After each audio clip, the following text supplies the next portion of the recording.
you over to your stronghold. In other words, he's saying, this is the hour I'm going to give you to what you have passion for.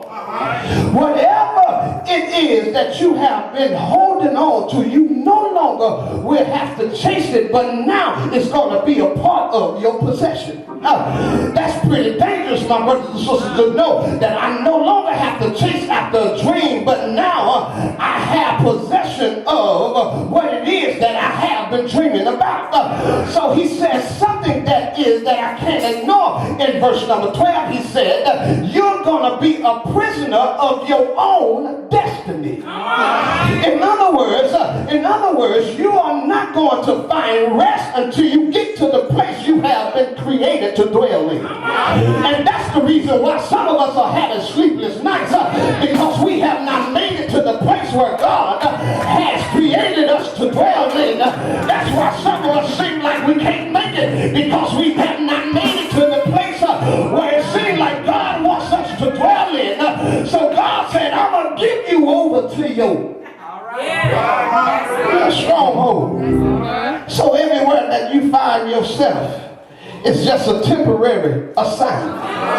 Look at your neighbor and say, it's just temporary. The storm that you're going through is just temporary. The problems that you're dealing with, they're just temporary. Everything, come on and help me here, somebody. The sickness that you have, it's just temporary, because God is going to work things. It's just temporary. Reverend, why is it just temporarily? Because it doesn't match your destiny. So it's only temporarily because it doesn't match the destiny. I think I'm going too far over y'all head. Because the destiny that God has designed for you and the mess that you're going through does not match. It does not equal up. So God said what you're going through is only temporarily, because what your destiny looks like is greater than what your past is. Somebody ought to be shouting here, because somebody going through some problems in their life. Somebody got some situations in their life and saying, how in the world am I going to get out of the situation that I'm in? But I'm here to tell you tonight that God said, I'm ready to die for unto you.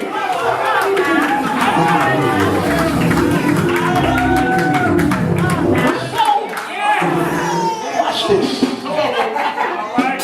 Even with a job where you're making good money, if it's not the place of your purpose, you're going to be miserable.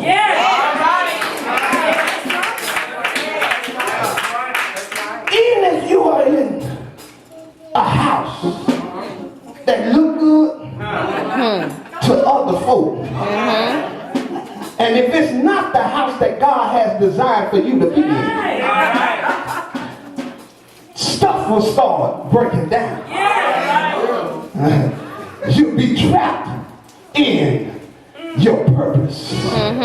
It'll be time for you to move. You will never be able to find rest until you are in the place you're supposed to be in. And I'm here to tell you, my brothers and sisters, no matter how much money you have in your pocket, if you're not where you're supposed to be in your destiny, you still gonna have some sleepless nights. Yeah. Look at your neighbor and say, neighbor, I hope you're supposed to be there. I hope you're supposed to be there. Cause you ain't never, because you ain't never going to be happy unless you're in a place where you're supposed to be. I think I need to say that again, sister. You're not going to be happy unless you're in the place that you're supposed to be. Because look at it. What he said in verse number 12, he said, I turn you to your stronghold, you prisoners of the hope, and even unto today, I declare that I will render double unto thee. He said, after you will never get a single digit blessing again. He said that after today, you will never get a single digit blessing again. I think y'all see it. He said, after today, watch this. He said, I turned you over to your strongholds. He said, but after today, I'm going to render double unto you. You mean to tell me, God, after I've been turned over to my problem, that you're going to give me double for my trouble? God said, yes. Why then you going to say that, God? God, because God said this. God said, weeping only going to endure for a night. When you look at night, night means just a moment. Because watch this. Night only lasts, 12 o'clock midnight only lasts 60 seconds. That's all right. I'm going to see if y'all eat on that, Now watch this. Midnight only lasts 60 seconds, but the day lasts a whole, come on, he said, weeping may endure just for a night, just for 60 seconds.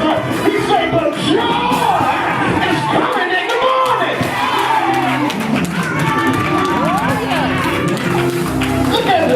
Just tell your neighbor, you only got 60 seconds to endure trouble. Come on, let's tell you, you just got 60 seconds. I hold your hand. We're going to come out of it together because joy is going to come in the morning. I got double in the morning. I get double in the morning. Look at somebody say, I got double in the morning. I get double in the morning. Double coming out to me.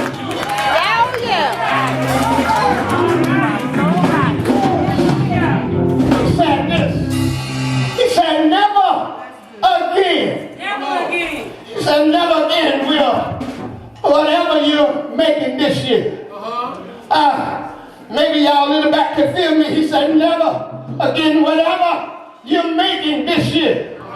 He said, you ain't got to worry about it because I'm going to give you double for your trouble. He said that you're about to get double whatever is in your closet, ladies.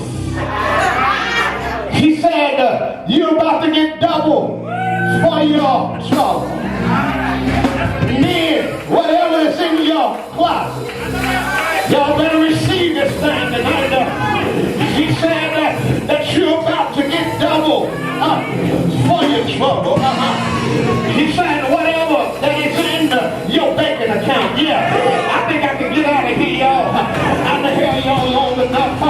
He said, whatever in your banking account, he said you're going to get double for your trouble. And I got any witnesses in here? There's somebody in this room today. You're looking for God to make a way out of no way. But God said, I'm here to tell you that I'm going to turn you over to your stronghold. God said, I'm here to tell you that I'm here to turn you over to the problem. Have I got any witnesses in here? I wish I could just go and drop it in somebody's spirit that today God is getting ready to add double unto you. He said in order for the double to begin flowing in your life, in verse 13, he said, I got to be in your Judah. And as I was studying on last night, I said, I wonder what Judah means, because I was looking in Daniel chapter number 6, where it said Daniel was from the tribe of Judah. And I got any witnesses in there? And Daniel was getting ready to be thrown in the lion's den. But I wondered why I said Daniel kept praying 3 times a day. And I'm here to tell somebody that you got to keep on praying. And I got any witnesses in there? When things get rough, you got to keep on praying. When things get tough, you got to keep on praying. And I got any witnesses in here? He said, after I have been your Judah. In other words, I looked up Judah, and Judah in the Hebrew, Lord, it means praise. So in other words, he said, after I have been to Judah, Judah means Yada. That's how it's spelled in the Hebrew, and it means praise. praise. He said your praise has got to be flexible. Have I got any witnesses in here? What do you mean, Reverend? I'm going to show you